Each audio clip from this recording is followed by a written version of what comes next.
Hello and welcome to Dave's Eye, Episode 3, February 21st, 2016.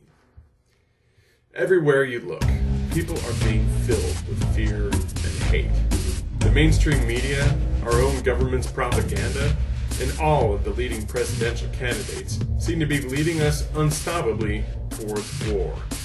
Everything these people say is meant to sow division, hatred, and fear.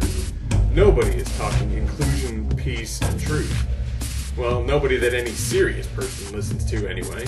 Serious people listen to what their televisions and their politicians and their religious leaders tell them. Serious people cannot see behind the curtain as they choose to believe what's easy rather than ask hard questions.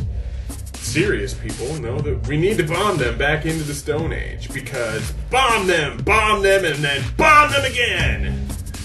Serious people aren't bothered by innocent people blown to bits. Serious people are much more concerned with profit margins than people's lives. I've noticed a significant increase in the ratcheting up of the hate, fear, and xenophobia over the past couple of years. This hasn't happened by accident. The refugee situation in Europe is by design. It has been to counter the growing consciousness of the awakened community. As more and more people wake up to the reality of our world, as more and more people realize that their freedom is only an illusion, and all the so-called free countries of the world devolve into fascism, people are seeing the Matrix for what it is in growing numbers every day. They're desperate to ratchet up the hate and fear because people locked in that mindset can never come to realize who's pulling the strings.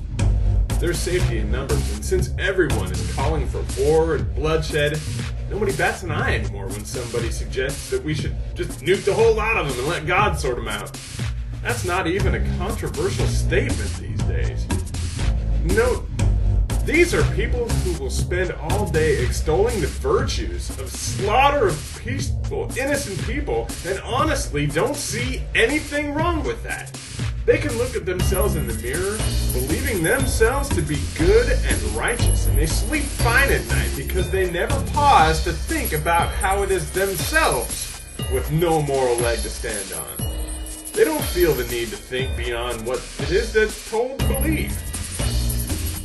The horror that the U.S. and our allies have rained down on many various countries is truly incalculable. And all of the signs point to us selecting someone who will continue the horror as our next president. It doesn't have to be that way. We can choose to scrap the empire and turn over a new leaf. We can choose to live in peace. We can choose to not play the game that implies that there must be a winner. We can live in harmony with each other and within our environment. But in order to do that, we must push back against the hate and the fear that has been broadcast from every talking head. We must reject the narrative that they're trying to create. We must insist on disclosure of all of the truths, regardless of how uncomfortable they are. We must stay the course, spread the love, spread the truth, and keep standing up for what we know is right. I regret that I wasn't able to attend the Conscious Life Expo this weekend. I've heard that it was amazing, but sadly, I'm a dead slave. I'm still waiting on that phone call or that email from that someone with deep pockets who wants to save the world. Someone will one day recognize that putting significant financial resources under my control will bring the world an enormous multiplication of increase in good for everyone and won't lead to my own enrichment. I'm still spending 8 hours a day working for the man, which is 8 hours that I'm not working for you. I'm someone with creativity and knowledge to do a lot more than I'm doing now, if only I can get a hold of the resources. I'm hoping that this show will become a conduit towards those resources. If you'd like to help, please contact me. Thanks for listening. That's all for today. Let's both Dave's Eye. Namaste.